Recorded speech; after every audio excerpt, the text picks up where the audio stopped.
함께 읽은 말씀으로 미쁘신 주님이라는 제목으로 하나님께서 우리에게 베푸신 은혜를 확인하는 시간 되기를 간절히 소원합니다. 성경에서 미쁘다라는 단어는 하나님께서 당신의 언약을 끝까지 지키시고 이루시는 신실한 분이심을 강조하는 것으로 사용되죠. 11절에 바울은 이 말이 신실하고 믿음직스럽다고 고백하는데, 여기서 이 말이란 본문에 기록된 4가지 고백으로, 첫 번째는 우리가 주와 함께 죽었으면 또한 함께 살 것이요, 두 번째는 우리가 참으면 또한 함께 왕노릇할 것이요, 세 번째로는 우리가 주를 부인하면 주도 우리를 부인하실 것이라 라는 말씀이고, 마지막 4번째는 우리는 미쁨이 없을지라도 주는 항상 미쁘시니이죠. 바울은 이 4가지 고백을 미쁘다, 신실하다 라고 고백하고 있는 것이에요. 결국 하나님의 표에서 미쁘다, 신실하다라는 단어는 하나님께서 반드시 이루셨다는 것을 전제로 하기 때문에 이 하나님의 언약은 바꿔지거나 변하거나 취소되거나 뒤로 늦춰지는 것이 아니라 하나님께서 계획하시고 하나님께서 이루시는 대로 성취되는 것이기 때문에, 그리고 우리에게 2가지가 적용되었는데 지난주에 살펴봤죠. 첫 번째로 우리가 주와 함께 죽었고 그로 인하여 주와 함께 살았다. 이는 그리스도 예수의 구원 사역을 의미하고, 세례를 받은, 성령의 세례를 받은 성도들이 예수와 함께 죄의 몸이 죽었고 이제 예수와 함께 그리스도 안에서 하나님께 대하여 살아있는 자로 바뀌어졌다는 사실을 제시하고 있죠. 그리고 이것은 하나님께서 이루셨다라고 말하고 있어요. 또한 우리가 고난과 환난 속에서 참으면 그리스도 예수와 함께 왕노릇할 것이요 라고 한 이 말씀은 단순히 우리가 이 땅에 이 세상을 정복하고 지배하고 다스리는 것보다 더 큰 의미가 있는데, 그것은 바로 그리스도 예수의 은혜와 그리스도의 의가 우리를 지배한다는 것이에요. 우리 스스로, 우리 자신이 우리를 지배하는 것이 아니라 그리스도의 은혜가 우리를 사로잡고 그리스도의 의가 우리를 붙잡아서 우리를 지배한다는 것이죠. 결국 구원받은 성도들이 그리스도인답게 살 수 있는 방법은, 우리가 이 땅에서 그리스도 안에서 하나님께 영광 돌릴 수 있는 방법은 그리스도의 은혜와 그리스도의 의가 우리를 사로잡고 붙잡고 지배해야만 가능하고, 그것을 하나님께서 성취하신다라고 말했기에 바울은 미쁘다, 신실하다라고 말하고 있어요. 결국 우리가 주와 함께 죽었으면 또한 함께 살 것이요라는 말씀과 우리가 참으면 또한 왕노릇할 것이요라는 이 언약은 반드시 성취될 것이에요. 반드시 성취되었어요. 구원받은 성도들이 항상 놓치고 있는 것이 무엇이냐면은 환경과 상황과 형편에 하나님의 언약을 적용하는 것이에요. 내 환경과 상황과 형편이 좋아지면 하나님의 언약은 신실하다라고 생각하고, 내 환경과 상황과 형편이 어려우면 하나님은 나에게 왜 이러시는 걸까라고 의문을 품죠. 이것이 인간의 연약함이고 인간의 한계예요. 그렇기 때문에 우리는 우리 자신을 통해서 하나님을 보는 것이 아니라 성경을 통해서 하나님을 보아야 돼요. 하나님께서 택한 자들을 어떻게 구원하셨는지, 하나님께서 구원한 자들을 어떻게 영화로운 자리까지 이끄시는 건지, 그것을 말씀을 통해서 그것이 하나님의 언약임을 분명히 확인하고 그 말씀이 신실하다는 것을 확인될 때 우리는 하나님 앞에서 그리스도께서 참으신 그 인내로 말미암아 이 땅에서 하나님께 영광 돌릴 수 있겠죠. 오늘은 3번째 말씀, 우리가 주를 부인하면 주도 우리를 부인하실 것이라 라는 말씀을 가지고 함께 말씀을 나누고자 합니다.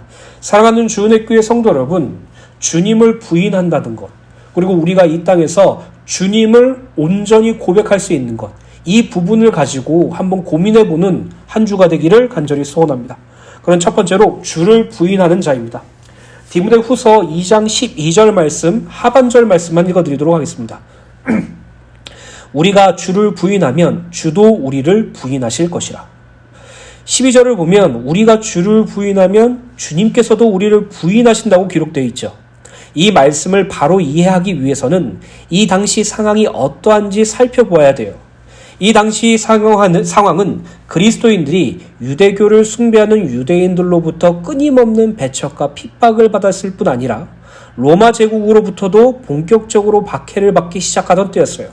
당시 로마 황제였던 네로는 사회적으로 통용되었던 제사와 종교의식, 우상숭배죠.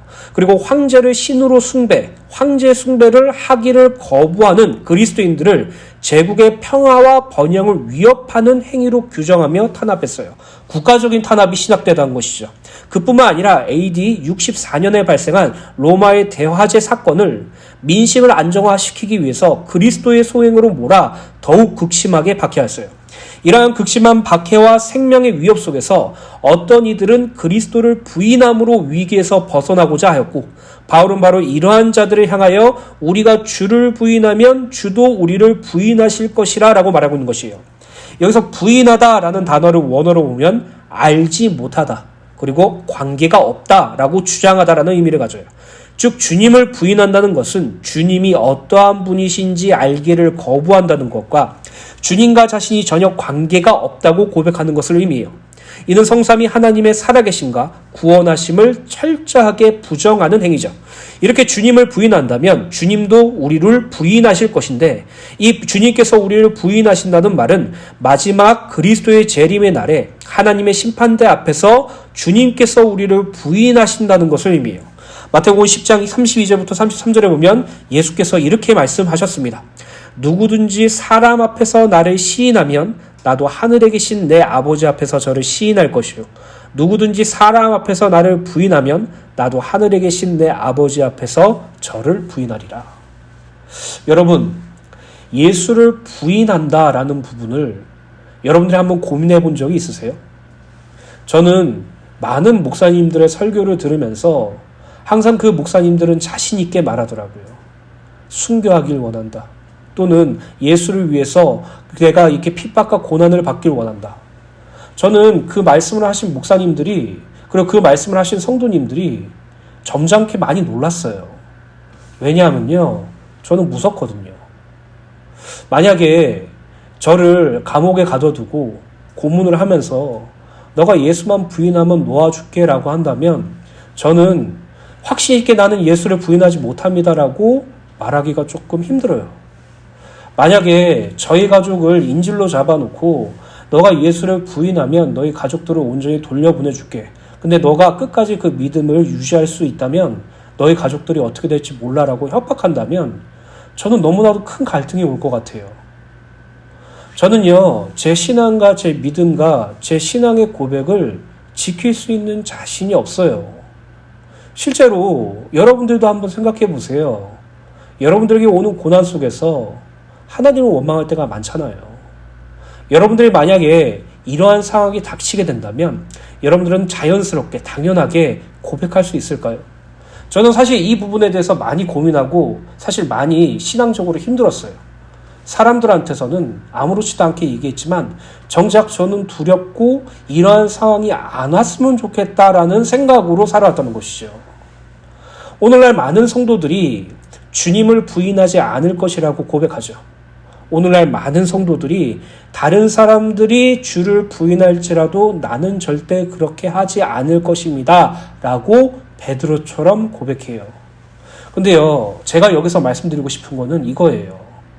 여러분들의 충성심과 여러분들의 결단과 여러분들의 어떤 마음가짐으로 주님을 부인하는 것을 막을 수 있는 것이 아니라는 사실이요.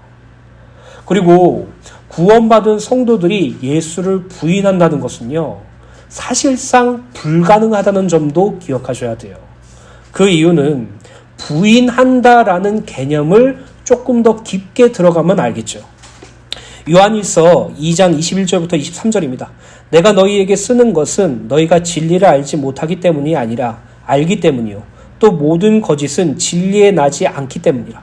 거짓말하는 자가 누구냐? 예수께서 그리스도이심을 부인하는 자가 아니냐? 아버지와 아들을 부인하는 그가 적그리스도니 아들을 부인하는 자에게는 또한 아버지가 없으되 아들을 시인하는 자에게는 아버지도 있느니라. 자, 여기 보시면 극단적으로 말씀이 기록되어 있죠. 요한일서 2장 21절부터 23절의 내용을 간단히 정리하자면 진리를 알지 못하는 자는 거짓말하는 자고 진리를 알지 못하고 거짓말하는 자는 예수가 그리스도이심을 부인하는 자라고 말해요.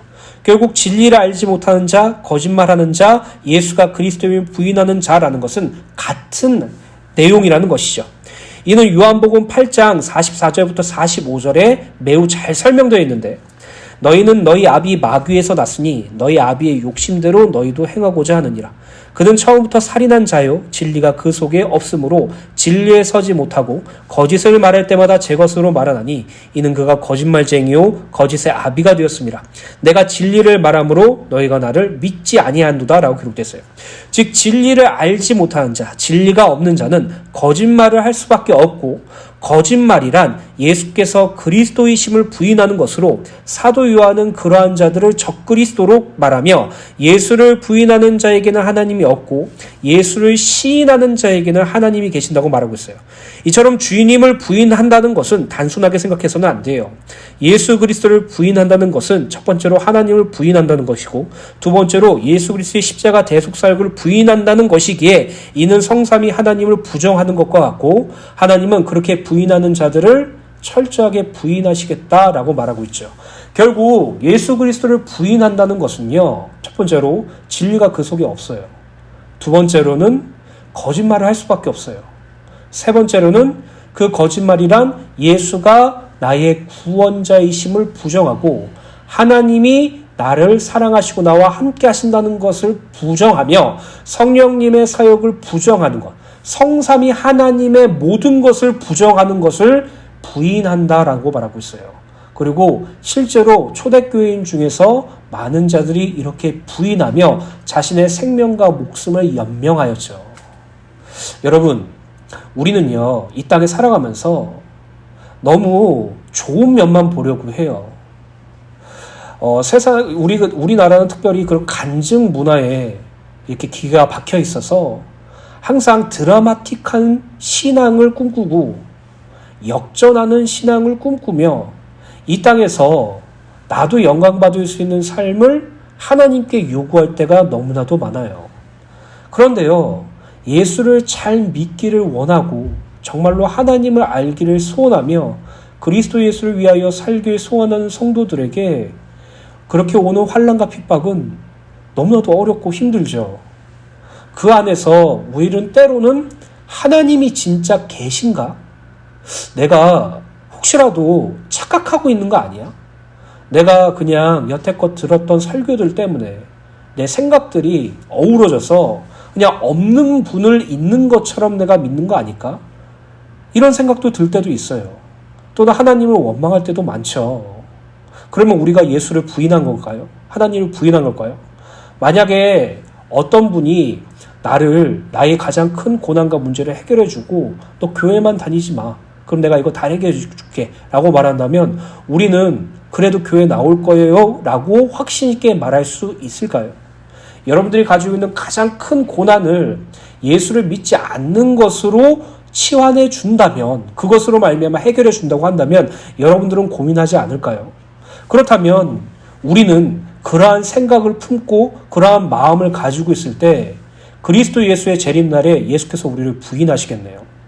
아니, 당시 신사참배를 거부한 자들과 달리 신사참배를 인정하고 거기에 숭배를 하고 그리고 예배를 드렸던 기독교인들은 예수께서 철저히 그들을 부인하시겠네요.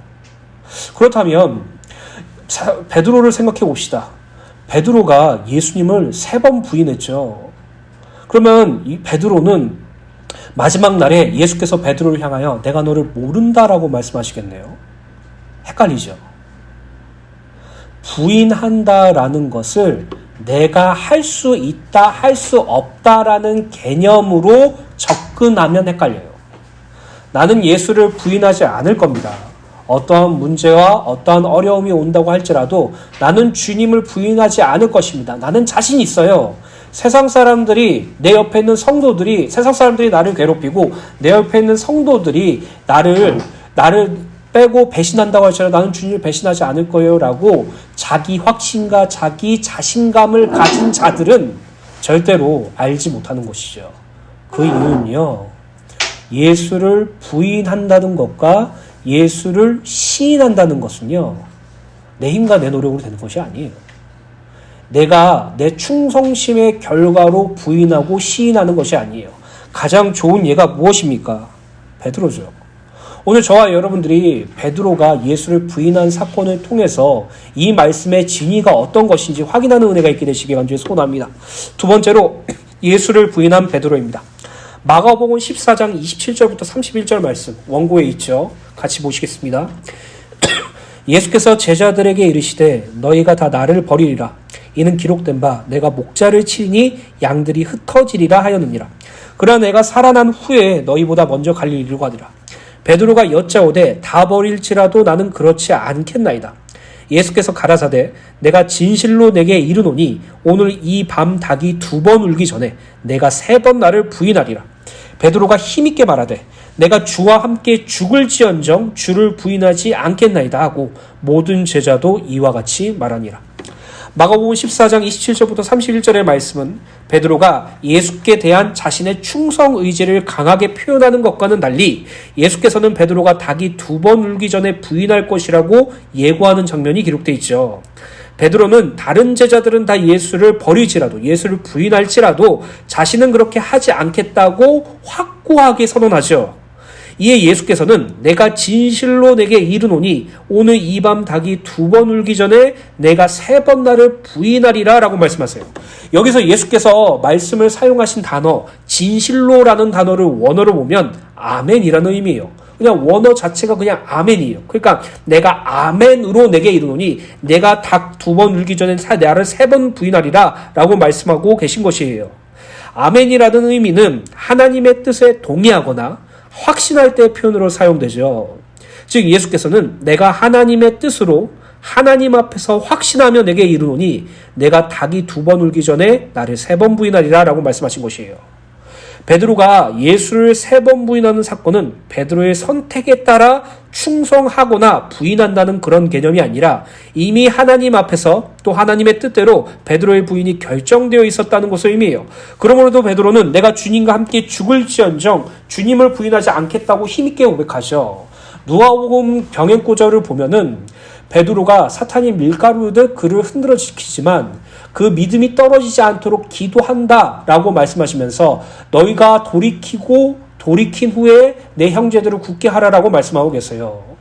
예수께서는 베드로가 닭 2번 울기 전에 3번 부인할 것이라고 진실로 아멘으로 말씀하셨어요. 그럼에도 불구하고 베드로는 다른 사람은 다 버리지라도 저는 버리지 않을 거예요 라고 말하고 있죠. 예수님께서 하신 말씀과 베드로의 다짐이 서로 상충되고 있어요. 계속해서 누가복음 22장 54절부터 62절입니다. 예수를 잡아 끌고 대제사장의 집으로 들어갈새 베드로가 멀찍이 따라가니라. 사람들이 뜰 가운데 불을 피우고 함께 앉았는지라.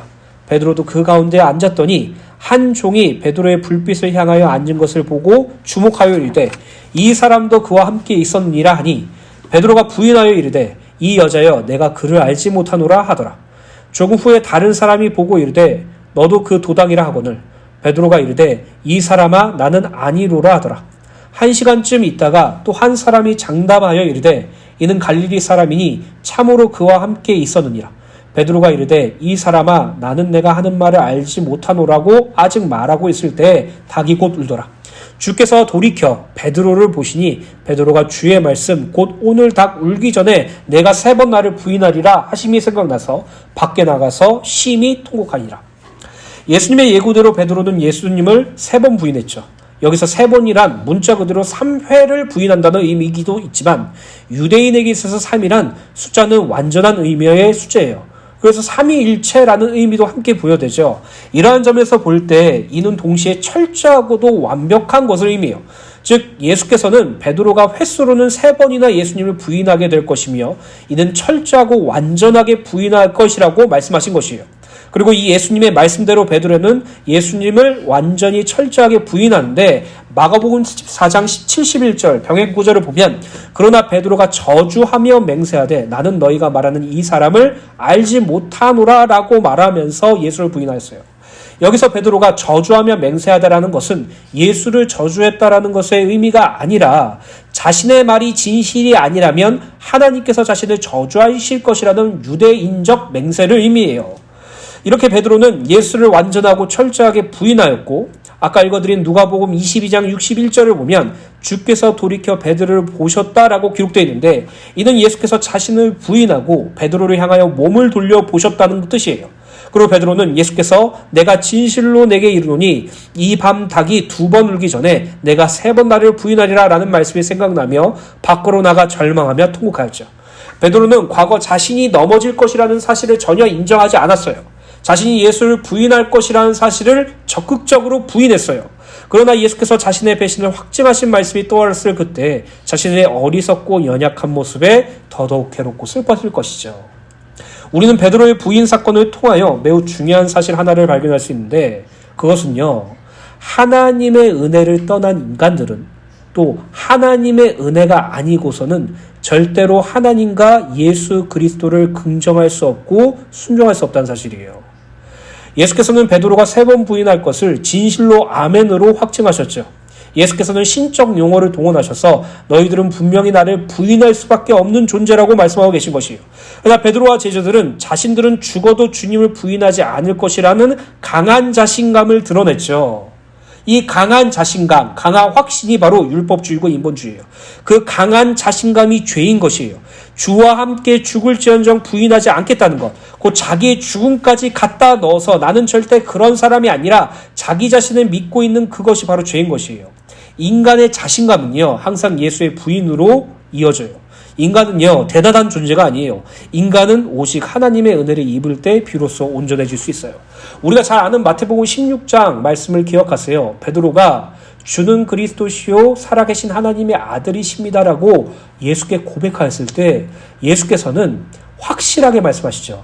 이를 내게 알게 한 이는 혈육도 사람도 내 지식도 아니라 하늘에 계신 내 아버지시라고요. 그가 온전히 예수를 그리스도라고 고백할 수 있었던 유일한 비밀을 하나님께서 알게 해주셨기 때문이에요. 하나님께서 은혜를 베푸셨기 때문이에요. 그러나 하나님의 은혜가 없는 사람, 하나님의 은혜를 받지 못한 자들에게는 예수가 그리스도 되심을 시인하고 고백할 수 없고 예수를 부인하는 자로 갈 수밖에 없다는 것이죠. 그런데 오늘날의 많은 성도들은 항상 자기 안에 있는 확신과 자신감을 신앙으로 포장해요.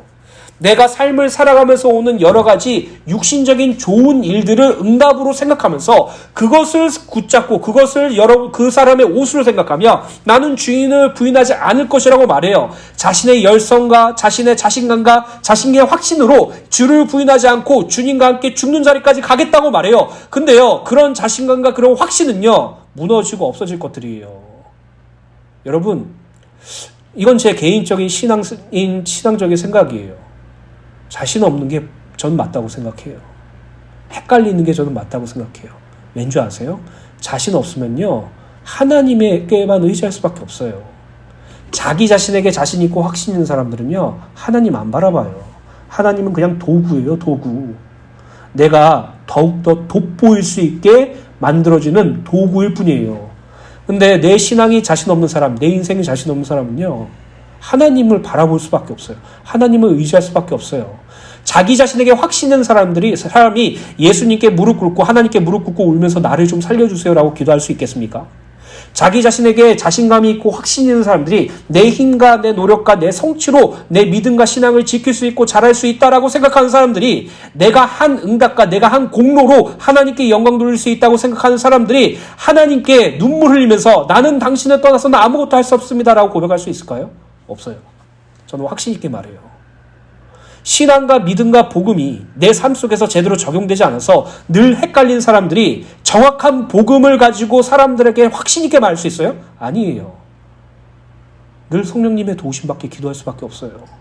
근데 교회가, 오늘날의 한국 기독교가 어떠한 부분으로 몰아가냐 하면은 자신 있는 성도, 확신 있는 성도로 몰아가요. 근데 그 자신감과 확신의 그 근거가 세상의 것이죠. 너희가 이 땅에서 잘 먹고 잘 살 만큼 되면 그 자신감이 너희의 신앙이라고 말하고 있어요. 왜냐하면은 너희들이 잘 먹고 잘 사는 것은 너희들이 믿음이 좋기 때문이고 너희들이 하나님께 헌신했기 때문이고 너희들이 하나님께 영광을 돌렸기 때문에 받은 응답이기에 너희들이 잘 되고 너희들이 행복하고 너희들이 평안해지는 그것이 너희들이 믿음이라고 말하기 때문에 너희들의 자신감과 확신이 믿음이라고 말하고 있어요.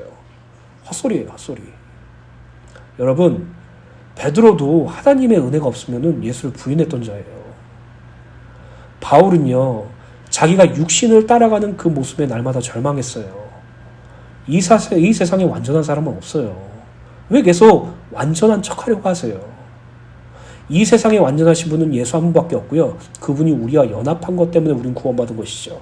사랑하는 주내교회 성도 여러분, 나는 주님을 부인할 수 있을까요? 없을까요?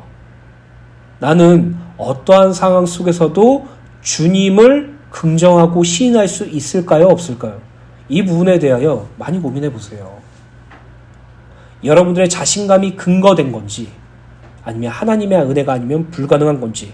그래서 요한복음 15장 5절의 말씀을요, 정말 그냥 쉽고 가볍게 보지 마세요. 이 말씀은요, 정말 구원받은 성도들에게 가장 중요한 신앙의 근본이에요.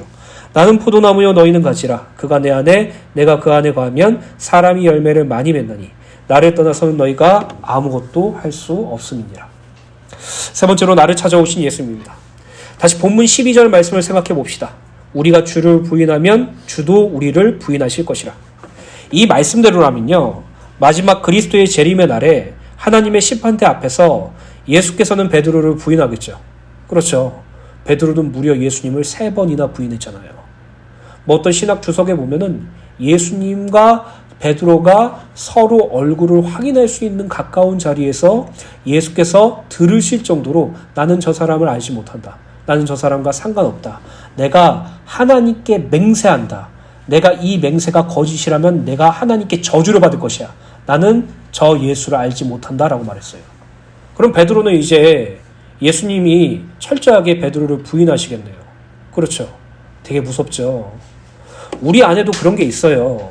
문제와 어려움이 생기면 내가 차라리 복음을 몰랐더라면, 내가 차라리 예수를 몰랐더라면, 차라리 내가 불신자처럼 살았더라면 이런 마음이 들죠. 당연히 내가 고난과 어려움 속에서 그냥 교회도 다 포기하고 내 마음대로 내 원대로 살았으면 좋겠다는 사람이 그득그득하죠. 그러면 우리가 주를 부인하면 주도 우리를 부인하실 것이라는 이 말씀이 가볍게 들리진 않겠죠. 근데 여러분, 우리가 고민하고 있는 이 부인의 개념과 예수께서 말씀하고 계신 바울이 말하고 있는 부인의 개념은요, 많이 틀려요. 우리가 생각하는 부인은요, 환경과 형편의 어려움에 따라서 흔들리는 우리의 연약함을 부인이라고 생각하고요. 바울이 말하고 있는 부인이라는 것은요, 자신의 육신의 삶을 위해서 하나님을 알지 못한다고 하고 예수님의 구원 사역을 부정하며 성령님의 역사심을 부인하는 것이에요.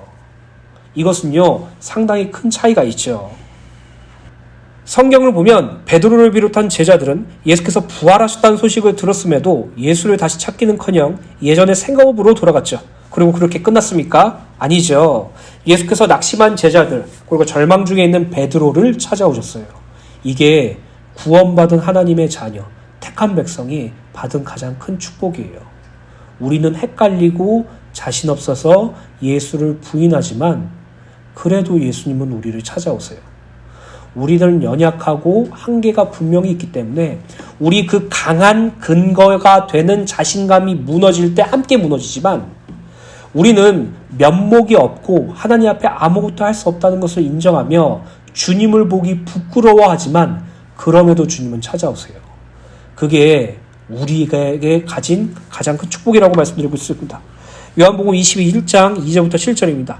시몬 베드로와 디두모라 하는 도마가 갈릴리 가나 사람 나다나엘과 세베대의 아들들과 또한 다른 제자 둘이 함께 있더니, 거의 모든 제자들이 예수님이 부활했다는 소식을 듣고 있었음에도 불구하고 어떠한 행동을 합니까? 시몬 베드로가 나는 물고기 잡으러 가노라 하니 그들도 우리도 함께 가겠다 하고 나가서 배에 올랐으나 그날 밤에 아무것도 잡지 못하였더니 날이 새어갈 때 예수께서 바닷가에 서셨으나 제자들이 예수이신 줄 알지 못하는지라. 예수께서 이르시되 얘들아 너희에게 고기가 있느냐? 대답하되 없나이다.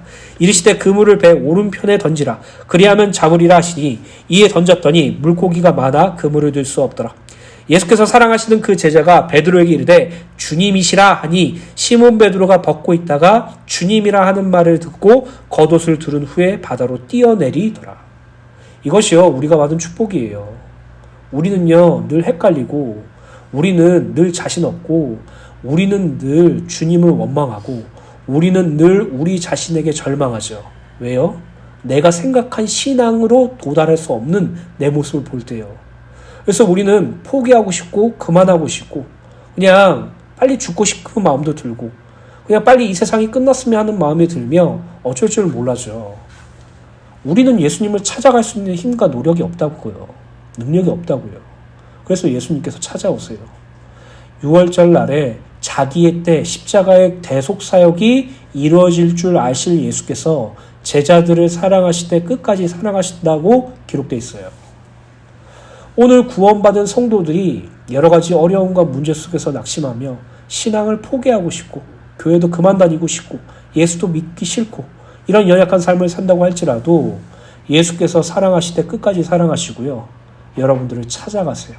여러분들 마음속에서 주를 향한 마음을 회복시켜 주시고 주님을 향한 사랑을 기억하게 하시고 주님을 위하여 살고자 하는 그 간절한 소망을 부어주세요. 그게 구원받은 성도가 받은 축복이에요. 육신의 성복이 축복이 아니에요. 돈이 많아지는 게 축복이 아니에요. 내가 하고자 하는 일들이 이루어지는 것이 축복이 아니에요. 하나님을 사랑하고 예수를 사랑하고 그분을 위하여 살기를 소원하는 것, 그게 우리들에게 있어서 가장 큰 축복이에요. 오늘 축복의 개념을 정확하게 아시길 간절히 소원합니다. 요한복음 21장부터 15절부터 19절 말씀입니다. 그들이 조반을 먹은 후에 예수께서 시몬 베드로에게 이르시되 요한의 아들 시몬아 내가 이 사람들보다 나를 더 사랑하느냐 하시니 이르되 주님 그러하나이다. 내가 주님을 사랑하는 줄 주님께서 아시나이다. 이르되 내 어린 양을 먹이라 하시고 또 두 번째 이르시되 요한의 아들 시몬아 내가 나를 사랑하느냐 하시니 이르되 주님 그러하나이다. 내가 주님을 사랑하는 줄 주님께서 아시나이다. 이르시되 내 양을 치라 하시고 세 번째로 이르되 요한의 아들 시몬아 내가 나를 사랑하느냐 하시니 주님께서 세 번째 내가 나를 사랑하느냐 하심으로 베드로가 근심하여 이르되 주님 모든 것을 아시오매 내가 주님을 사랑하는 줄을 주님께서 아시나이다. 예수께서 이르시되 내 양을 먹이라. 내가 진실로 진실로 내게 이르노니 내가 젊어서는 스스로 띠띠고 원하는 곳으로 다녔거니와 늙어서는 내 팔을 벌리리니 남이 내게 띠띠우고 원하지 아니하는 곳으로 데려가리라. 이 말씀을 하심은 베드로가 어떠한 죽음으로 하나님께 영광을 돌릴 것을 가리키심이로라. 이 말씀을 하시고 베드로에게 이르시되 나를 따르라 하시니. 예전에 제가 중학교 때였나 고등학교 때였을 것이에요. 그때 정확하게 기억은 안 나지만 이순학 목사님, 유광은 사모님, 저 전성우 목사님도 계셨나? 이렇게 4명이서 강 목사님하고 말씀 공부를 한 적이 있었어요. 그때는 이제 신학에 대한 부분들에 대해서 가기로 결정을 한 부분들이라서 이제 강준선 목사님 그때는 전도사실이었죠. 학동감리교회에서 이제 그 목사님 집에서 이제 같이 말씀 사역을 하는데 이 말씀을 같이 묵상하자 그러더라고요. 이 말씀을 묵상하면서 이제 서로 받은 은혜에 대해서 이렇게 공유를 하는데 저는 이 말씀을 되게 조리 있고 되게 논리적으로 잘 말했던 걸로 기억을 해요. 근데 계속 이 말씀을 묵상하면서 제가 마음이 좀 바뀌더라고요. 그래서 강 목사님한테 말했어요. 이 말씀을 아까 말했던 거에 아니라 계속 내 마음에 남는 게 있는데 그게 뭐냐면은 네가 나를 사랑하느냐 이 단어가 계속 마음에 남는다. 이 마음이 계속 나에게 남는다. 난 정말 예수님을 사랑하는가? 난 정말 예수님을 사랑한다고 자부할 수 있을까? 난 정말로 베드로가 이렇게 말하는 것처럼 나는 확신 없고 근심에 처린 채 얘기할 수밖에 없을까? 나는 예수님을 사랑한다라고 고백하지만 내 삶과 내 행동과 내 삶의 결과를 볼 때 예수님을 사랑한다는 고백보다 나 자신을 사랑하는 그것들이 너무나도 많은데 예수께서 나에게 이렇게 물어보실 때 내가 예수님을 사랑한다고 확신 있게 고백할 수 있을까? 이런 부분들이 이렇게 마음에 많이 와닿더라고요.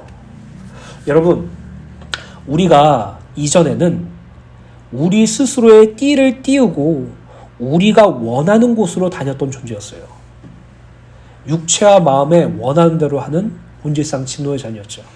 그러나 이제는 남이 내게 띠띄우고 그 남이 원하는 곳으로 너는 원하지 않지만 원하는 곳으로 데려갈 것이라고 말하고 있어요. 이게 어떤 의미인지 아십니까? 성령께서 너의 인생과 삶을 지배할 거야. 이거예요. 너는 너의 자신감과 너의 확신에 착각해서 그것으로 너의 믿음과 신앙을 지을 수 있다고 하지만 그것은 헛된 것이고 진정한 것은 성령께서 너를 하나님께 영광 돌리는 자리로 이끌 거야 라고 말하는 것이에요. 이 말은요, 우리가 주님을 부인한다, 주님을 시인하고 고백한다, 우리 스스로의 충성심과 마음가짐과 열정으로 하는 것이 절대로 아니고, 여러분들이 받은 구원, 여러분들 안에 계신 예수, 여러분 안에서 여러분들에게 염원을 주시고 그것을 행동하게 할 수 있는 힘을 주신 하나님, 여러분들의 연약한 속사람을 강건하게 해주신 성령께서 여러분들의 마음을 지배하시고 인도하셔서 자기를 부인하는 자리까지 인도해 주시고 예수를 십자가를 지고 쫓는 자리까지 이끌어 주시며, 우리는 이 땅에서 연약하고 부족하여서 늘 세상에 반응하고 문제와 환난 가운데 주님을 향한 신뢰가 떨어지는 믿음이 없는 존재지만, 그런 우리와 상관없이 성령께서 우리를 붙잡아 주셔서 그리스도의 날에 자랑할 것이 가득할 수밖에 없을 정도로 하나님의 심판대에서 의의 면류관, 은혜의 면류관을 받을 수밖에 없도록 주님을 부인하지 않는 자리로 갈 수밖에 없도록 이끌어 주시겠다라고 하나님께서 직접 당신의 언약으로 이렇게 이끌어 주신 것이에요. 저는 그래서요, 제 자신을 볼 때 자신 없어요. 그런데 하나님의 말씀을 볼 때 기뻐요. 나는 자신이 없고, 나는 고난과 문제 가운데 바로 우리 자녀들이, 우리 와이프가, 내 가족들이 지금 예수를 부인하지 않으면 죽이겠다라고 말할 때 저는 고민하고 무섭고 두렵고 떨리지만, 내 안에 계신 성령께서 나의 믿음과 신앙을 지켜주시겠다고 말씀을 통해서 주셨고, 그것이 미쁘고 신실하다고 말씀해 주셨기 때문에 저는 거기에 소망을 두는 것이에요. 여러분, 여러분들이 가지고 있는 근거로 여러분들 스스로의 자신감과 확신으로 신앙생활 하려고 하지 마세요. 눈에 보여지는 것이 믿음과 신앙이 아니에요. 사람들에게 증명해내는 것이 여러분들이 가진 복음이 아니라고요. 여러분들이 가진 믿음과 신앙은 성령님께서 도와주셔야지만이 가능해요. 여러분들이 가진 복음은 하나님께서 잘하게 해주셔야지만이 가능해요. 그것을 계속 깨달을 수밖에 없도록 우리를 고난 가운데 내모시는 것이에요. 그것을 인정할 수밖에 없도록, 자기를 부인하는 자리로 갈 수밖에 없도록 하나님께서 계속 우리를 내모시는 것이에요. 우리가 내몰리기 싫고 우리가 그걸 인정하기 싫으니까 그냥 이 땅에서 예수도 잘 믿고 돈도 많이 벌고 좋은 배우자도 만나고 좋은 훌륭한 자녀도 키우고 이 땅에서 병도 안 걸리고 한 90살, 100살까지 건강하게 살다가 잠자다가 죽어서 사람들이 볼 때 저 사람은 참 예수를 잘 믿어서 인생이 평탄하고 평안해, 그걸 원하니까 그런 거예요. 근데 초대교회는 그러지 않았어요.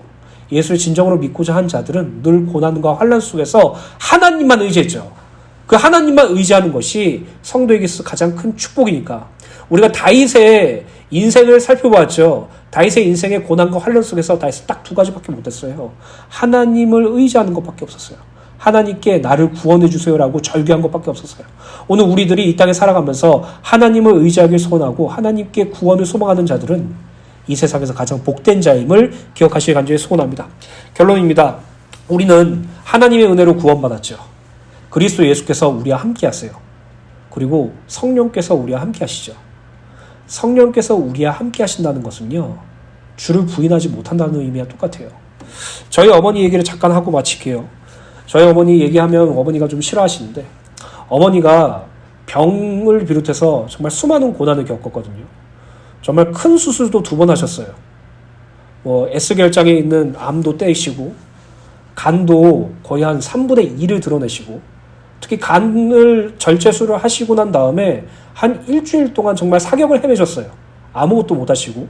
사람들은 몰랐죠. 저도 잘 몰랐어요. 왜냐하면 엄마가 말하지 않았으니까. 그렇게 죽을 위기를 넘기시고 이번에 또 항암 치료를 받으시다가 신장이 완전히 망가져 버려가지고 온몸이 퉁퉁 붓고 소변이 안 나오니까 몸에 요독이 쌓이고 이러다가 1년, 2년이면 정말 위험하겠다 싶을 정도로 극단적으로 치달았어요. 저는요, 다른 분은 몰라도 우리 어머니가 믿음이 좋다고 생각하거든요. 우리 어머니가 얼마나 하나님을 사랑하는지 안다고 생각하거든요. 우리 어머니가 어떻게 하면 주님을 기쁘시게 하고 하나님의 사역을 할까 고민하시는 분이시면 확신하거든요. 근데 가장 고통스럽게 만드세요. 가장 괴롭게 만드세요. 근데 저희 어머니가 그런 고난과 그런 어려움 속에서 저한테 뭐라고 말씀하셨냐면은, 내가 살면서 너무나도 힘들고 어려운 일들을 많이 경험했다. 나는 이 병 때문에 너무나도 큰 괴로움과 죽음의 위기까지 가고 고난이 왔다. 근데 그래도 나는 예수가 나의 구원자이심을 분명히 믿는다. 나는 예수를 부인할 수 없어 라고 얘기하더라고요. 저는요, 그 말에 속으로 아멘했어요. 저 역시도 여러 가지 고난과 어려움이 왔을 때 저 역시도 감당하기 어려운 상황들이 쳐들어왔을 때, 저 역시 신앙을 포기하고 싶고 하나님께 원망살이 나가올 때 제 안에 한 가지 확고한, 저의 어떤 자신감과 저의 근거가 아니라 확고한 것이 있어요. 그걸 무엇이냐면, 나에게 어떠한 고난이 찾아온다고 할지라도 나는 주님을 부인하지 못해. 그분은 나의 구원자시야. 그분은 나의 그리스도 되셔. 그분은 나의 주인이셔. 왜 그런 줄 아십니까? 저 영혼이 믿음이 좋아서, 제가 목사고 제가 믿음이 좋아서 아니에요. 고린도전서 12장 1절부터 3절 말씀 공동번역입니다. 형제 여러분, 이제는 성령께서 주시는 선물에 대하여 말씀드리겠는데 여러분이 꼭 알아야 할 것이 있습니다. 성령께서 구원받은 성도들에게 선물을 주셨는데 이것을 꼭 알아야 된다고 말하죠. 아시다시피 여러분들이 이교도였을 때에는 헛된 우상에 매여서 우상이 하자는 대로 꼴러다녔습니다. 맞죠? 우리는 예수를 믿기 전에는 우리 마음대로 살았어요. 우상 숭배하면서 살았어요. 그래서 여러분들께 일러둡니다마는 하느님의 성령을 받아 말하는 사람은 아무도 예수를 저주받아라 욕할 수 없고, 이 말은 예수를 부인할 수 없고라는 의미입니다. 또 성령의 인도를 받지 않고서는 예수는 주님이시다 하고 고백할 수 없습니다. 성령이 아니고서는 예수를 주라 시인할 수 없느니라. 이 말은 성령께서 예수를 주라 시인할 수 있게 하신다는 것이에요. 베드로처럼 자기의 자신감을 근거로 하는 것이 아니라, 자신의 어떤 확신을 근거로 하는 것이 아니라, 자신의 인간적인 충성심으로 하나님 앞에 하는 것이 아니라 성령이 아니고서는 불가능해요. 그래서 저는 자신 없어요. 지금도 그래요. 그리고 여러분들은 어떨지 모르겠어요. 근데 성경을 통해서 확인하세요. 여러분들 안에 성령께서 계시죠?